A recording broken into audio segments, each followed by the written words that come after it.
Okay, so this video is a record of the mods that were done to this HSGI Warlord. This Warlord is done in CADPAT Temperate Woodland, obviously. And it's had some mods previously done by previous owners and mods done by the customer. And then the customer brought it to me to have more mods done to it. So we'll go over those. Okay, so first, from bottom to top, these little 1-inch loops on a regular Warlord like this one right here. It's got 4 of them across, and they're spaced a little wider.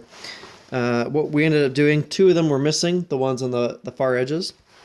And so what we did is we went in here, we shortened the distance between the 2 of them, and that distance is mirrored here and here.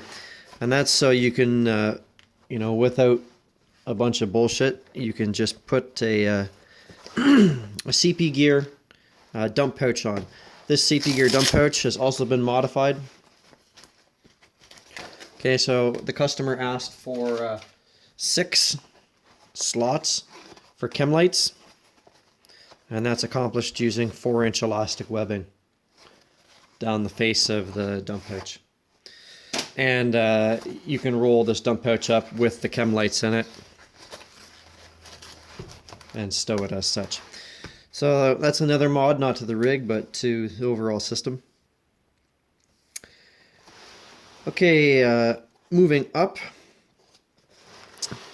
On the inside here, we've got a 152 radio, and that's secured right below the volume, push to talk, and squelch button, sort of near the middle of the radio. So we just got a little band on there, and that's just to make sure the radio will stay retained even if the pocket's open.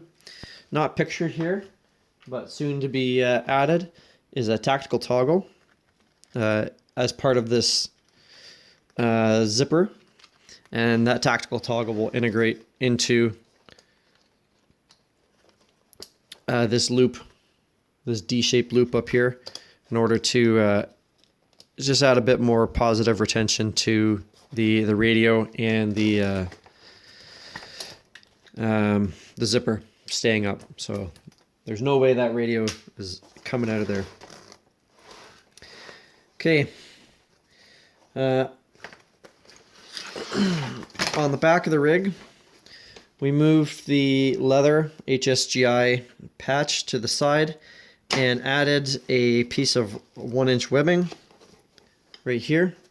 So that's hidden, that's sewn into the 1-inch hook there and underneath the binding here. And a ITW quick attach surface mount buckle was added. Okay, and that's to secure the main feature of the Warlord, which is its large admin pouch that's sort of built into the rig. Okay, and just to compare and contrast, this is the style that's on the Warlord as it comes from the factory. It's right up here, and this is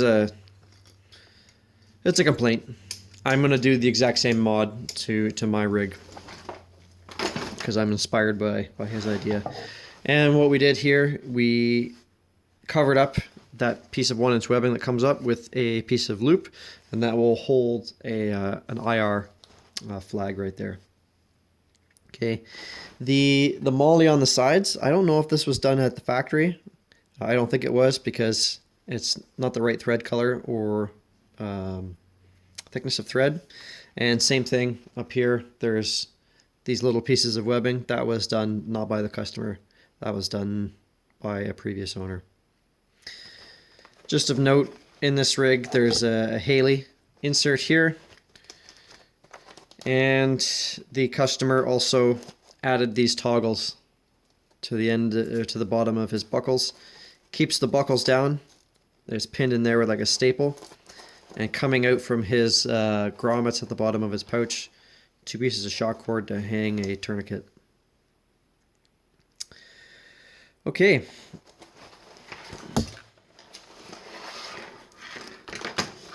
The only other thing I guess I could mention is that this rig had to be cut right open and the assembly seam is right here.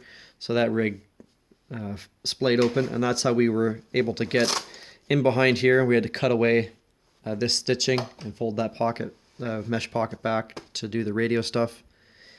And yeah. Okay, so moving on to the H harness. This H harness is not made by HSGI. It's made by original SOE gear out of the motherfucking United States of America, as they say. And if you know anything about SOE gear, they only do hardware that's 1.5 inch for their chest rigs. So this this H harness was converted from the 1.5 inch webbing to 1 inch webbing. And the customer wanted the ability to height control this male buckle here. So we did that. The buckle can be at any height or below. Okay. And tri-glide to secure that the webbing tail that comes up. And when we were in here putting in this 1 inch piece of webbing, we also took the opportunity to do another mod the customer asked for, which is a drag handle. Specifically one that, you know, wasn't going to get in the way, could go flat, and could also, you know, pop up just a bit, fill the hand. And that is sewn into the same sort of area. Okay, and then at the back, same thing. We went to 1 inch here instead of 1.5. And just of note, this is some of the customer's handiwork. Elastic 1 inch webbing with cat's eyes. Just put on there. So, that's all the mods for the vest. I guess the last thing I can show is that the customer put in this spots for pens and a Stadler pack. We had to take that apart because of how it was sewn through the body of the rig, and so that was sewn on properly. And behind here is just a little loop of 1 inch Velcro, and that will integrate into a modified Stadler case. That's just had its top cut off. So that's that for the customer for his rig. And just some other stuff we did for the customer. This is a CP gear belt, which most of you who use these things know they're pretty much completely fucking useless in terms of being able to adjust. So the customer ended up cutting off a lot of the CADPAT and NOS that was going on here to make it seem like a good belt. And we just finished it up for him. So we added this 1.5 inch hook section, and then we restitched the belt as required to finish up the hacking apart that the customer did. So all in all, pretty good little set of mods, and this will definitely have the customer operating more effectively with his gear.